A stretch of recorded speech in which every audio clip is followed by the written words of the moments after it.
আমাদের আজকের আলোচ্য বিষয় কোম্পানি শাসনের বিস্তার, ব্রিটিশ রেসিডেন্ট ব্যবস্থা। কোম্পানি শাসন বলতে এখানে ব্রিটিশ ইস্ট ইন্ডিয়া কোম্পানির শাসন ব্যবস্থার কথা বলা হচ্ছে। ভারতবর্ষে ব্রিটিশ ইস্ট ইন্ডিয়া কোম্পানির যে সাম্রাজ্য বিস্তার ঘটেছে, সেখানে এবার ব্রিটিশ ইস্ট ইন্ডিয়া কোম্পানির শাসন ব্যবস্থা কায়েম হচ্ছে। তো সেটা কিভাবে তার বিস্তার ঘটছে সেই সংক্রান্ত কিছু কথা এখানে বলা হচ্ছে। পরের বিষয়ে কি আছে? ব্রিটিশ রেসিডেন্স ব্যবস্থা, অর্থাৎ এই যে শাসন ব্যবস্থা, কোম্পানির শাসন ব্যবস্থা যেটার বিস্তার ঘটছে, তার মধ্যে রেসিডেন্স ব্যবস্থা অন্যতম একটা দিক। তো সেই প্রসঙ্গটাও একটু এখানে আলোচনা করা হচ্ছে।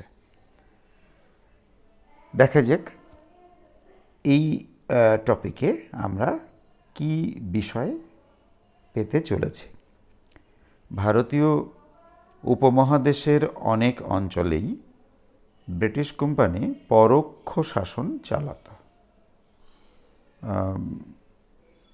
ভারতবর্ষের যেসব জায়গাতে তারা তাদের যে উপনিবেশ গড়ে তুলেছে, অর্থাৎ ঔপনিবেশিক সাম্রাজ্য গড়ে তুলেছে, সেক্ষেত্রে তারা সরাসরি শাসন ব্যবস্থাটা নিজের হাতে তুলে নিয়েছে যে সর্বত্র, তা ঠিক নয়।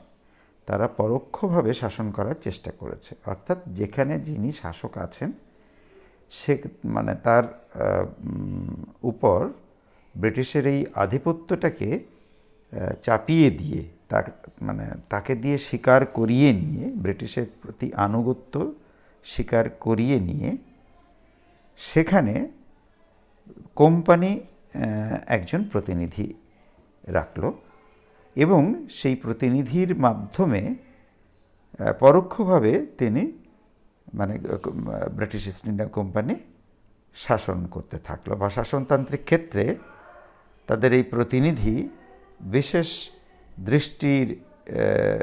দৃষ্টি রেখে শাসন ব্যবস্থা উপরে একটা নিয়ন্ত্রণ কায়েম করবার বিশেষ পদ্ধতি কোম্পানির সরকার গ্রহণ করল। ব্যাপারটা কেমন একটু পড়লেই বুঝতে পারবে। আর কেনই বা কোম্পানি এই ধরনের ব্যবস্থাটা গ্রহণ করলো, আর কি ব্যবস্থা গ্রহণ করলো? নিজের ব্যবসায়িক স্বার্থ রক্ষা করার জন্য বিভিন্ন রাজদরবারে নিজেদের প্রতিনিধি রাখত কোম্পানি। সেই প্রতিনিধিরা রেসিডেন্ট নামে পরিচিত ছিল।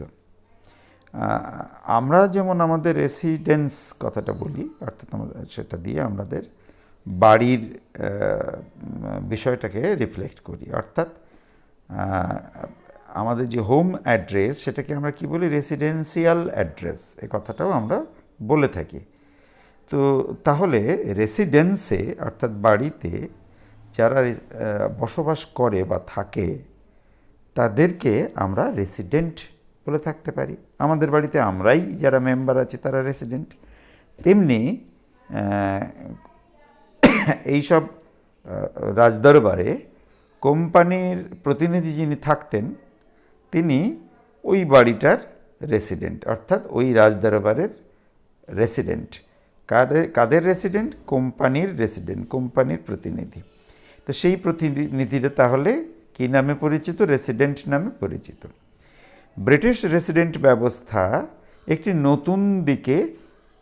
নতুন ব্যবস্থা ছিল।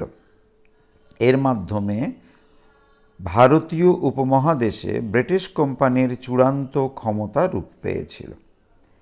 আমরা এই যে রেসিডেন্ট ব্যবস্থাটা শুরু করলাম, সেই রেসিডেন্ট ব্যবস্থার মাধ্যমে ভারতীয় উপমহাদেশে ব্রিটিশ কোম্পানির ক্ষমতা চূড়ান্ত রূপ পেয়েছিল। কোম্পানির নজর এড়িয়ে স্বাধীনভাবে কাজ করার ক্ষমতা ভারতীয় রাজশক্তিগুলির বিশেষ ছিল না। কোম্পানির হয়ে এই যে নজরদারি, সেই নজরদারির কাজটা চালাতো কে? এই ব্রিটিশ রেসিডেন্ট। তাহলে রেসিডেন্ট ব্যবস্থা যে কোম্পানি চালু করেছিল তা হলো যে রাজদরবারে কোম্পানির রেসিডেন্ট অবস্থান করছেন সেই রাজার কাজকর্মের উপরে সম্পূর্ণ নজরদারি করাই হলো এই রেসিডেন্টের কাজ। কেমন? এবার আমরা পরবর্তী স্টেপে যাব। দেখো, 1764 খ্রিস্টাব্দে বক্সারের যুদ্ধের পরে কোম্পানি বাংলা, অযোধ্যা, হায়দ্রাবাদের রাজদরবারে নিজেদের প্রতিনিধি বা রেসিডেন্ট নিয়োগ করে। তবে সেই সময়ে রেসিডেন্টরা নিজেদের কাজকর্ম বিষয়ে যথেষ্ট সংযত থাকতেন। তাহলে 64-র পর কোথায় কোথায়? দেখো, এই বাংলাতে, অযোধ্যাতে আর হায়দ্রাবাদে। বাংলা, অযোধ্যা ও হায়দ্রাবাদের রাজদরবারে এভাবে যে কোম্পানির তার প্রতিনিধি রাখছেন বা রেসিডেন্ট নিয়োগ করছেন, সেই রেসিডেন্টরা এই রাজদরবারের কাজকর্মের প্রতি বিশেষ দৃষ্টি রাখত। তবে তখনও পর্যন্ত তাদের একটা মানে সংযম ছিল। কর্তৃত্ব করবার বা নজরদারি করবার ক্ষেত্রে একটা যে শালীন মাত্রা, সেটা কিন্তু তারা বজায় রেখেছিল। লর্ড ওয়েলেসলির শাসনকালে রেসিডেন্টরা সাবধানতার বদলে আগ্রাসী নীতি নিয়েছিল। ওয়েলেসলির অধীনতামূলক মিত্রতা নীতি এক্ষেত্রে গুরুত্বপূর্ণ ভূমিকা নিয়েছিল। দেখো, লর্ড ওয়েলেসলি তার যে প্রণীত যে কূটনৈতিক পদ্ধতি, সেটা হচ্ছে অধীনতামূলক মিত্রতা নীতি। এই নীতিতে স্বাক্ষর দানের মাধ্যমে স্বাক্ষরকারী রাজ্যটি কোম্পানির অধীনতা মেনে নিত। তার ফলে কোম্পানি এই রাজ্যটির নিরাপত্তা দানের প্রতিশ্রুতি দিত। অর্থাৎ অন্য কোনো রাজ্য যদি তাকে গ্রাস করতে আসে, তাহলে কোম্পানি তাকে সুরক্ষা দেবে। তো যাই হোক, এভাবে সে মানে কোম্পানির মিত্র রাজ্যে পরিণত হয়। অনেক সময় রেসিডেন্টরা কোম্পানিকে সরাসরি এলাকা দখলের জন্য উস্কে দিতে থাকে। তবে লর্ড কর্নওয়ালিস ভারতে আসার পর সাময়িকভাবে রেসিডেন্সি ব্যবস্থার আগ্রাসন থমকে যায়। কিন্তু কর্নওয়ালিস মারা যাওয়ার পরে নতুন করে কোম্পানি এলাকা দখলের কাজে উদ্যোগী হয়। তাহলে এই যে আগ্রাসী বিষয়টা, সেটা কর্নওয়ালিসের সময় কিছুটা স্তিমিত হয়েছিল। তারপর কিন্তু তিনি যখন চলে গেলেন বা মারা গেলেন, তারপর কিন্তু রাজ্য দখলের ব্যাপারটা বেশ উৎসাহের সঙ্গে শুরু হয়ে গেল, কোম্পানি করতে শুরু করলো।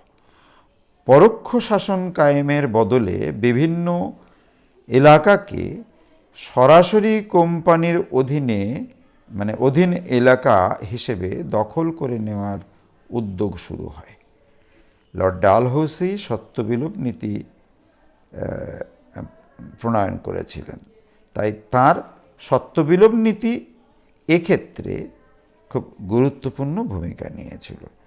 আমরা মোটামুটিভাবে যে আলোচনাটা করলাম, তা ব্রিটিশ ইস্ট ইন্ডিয়া কোম্পানির শাসন ব্যবস্থা বিস্তার সংক্রান্ত আলোচনায় এই যে রেসিডেন্স ব্যবস্থা, সেইটা সম্পর্কে কিছুটা আলোকপাত করা হলো। এই ভিডিওতে আমরা এটুকুই রাখব। বাকি বিষয়ে পরের ক্ষেত্রে আলোচনা করা যাবে।